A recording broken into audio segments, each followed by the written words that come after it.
Far out in the uncharted backwaters of the unfashionable end of the western spiral arm of the galaxy lies a small, unregarded yellow sun. Orbiting this at a distance of roughly 98 million miles is an utterly insignificant little blue-green planet whose ape-descendant lifeforms are so amazingly primitive that they still think digital watches are a pretty neat idea.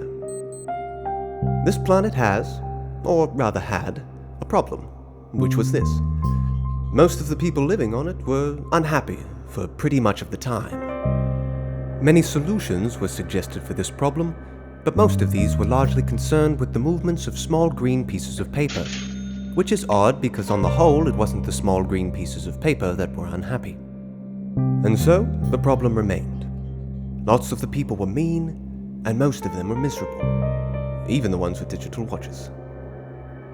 Many were increasingly of the opinion that they'd all made a big mistake in coming down from the trees in the first place, and some said that even the trees had been a bad move, and that no one should ever have left the oceans.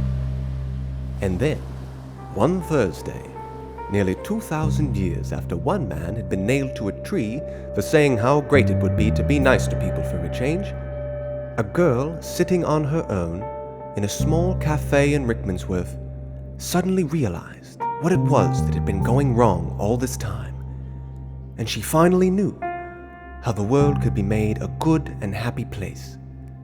This time it was right, it would work, and no one would have to get nailed to anything.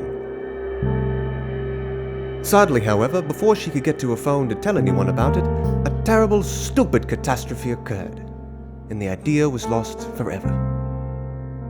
This is not her story, but it is the story of that terrible, stupid catastrophe and some of its consequences. It is also the story of a book called The Hitchhiker's Guide to the Galaxy. Not an Earth book, never published on Earth, and until that terrible catastrophe occurred, never seen or even heard of by any Earthman. Nevertheless, a wholly remarkable book. In fact, it was probably the most remarkable book ever to come out of the great publishing corporations of Ursa Minor, of which no Earthman had ever heard either. Not only is it a wholly remarkable book, it is also a highly successful one.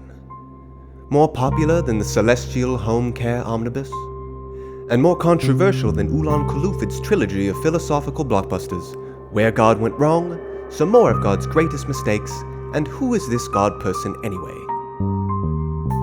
In many of the more relaxed civilizations on the outer eastern rim of the galaxy, The Hitchhiker's Guide has already supplanted the great Encyclopedia Galactica as the standard repository for all knowledge and wisdom, for though it has many omissions and contains much that is apocryphal, or at least wildly inaccurate, it scores over the older, more pedestrian work in two important respects.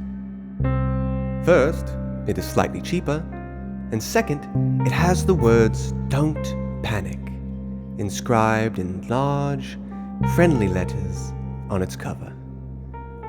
But the story of this terrible, stupid Thursday, the story of its extraordinary consequences, and the story of how these consequences are inextricably intertwined with this remarkable book, begins very simply. It begins with a house.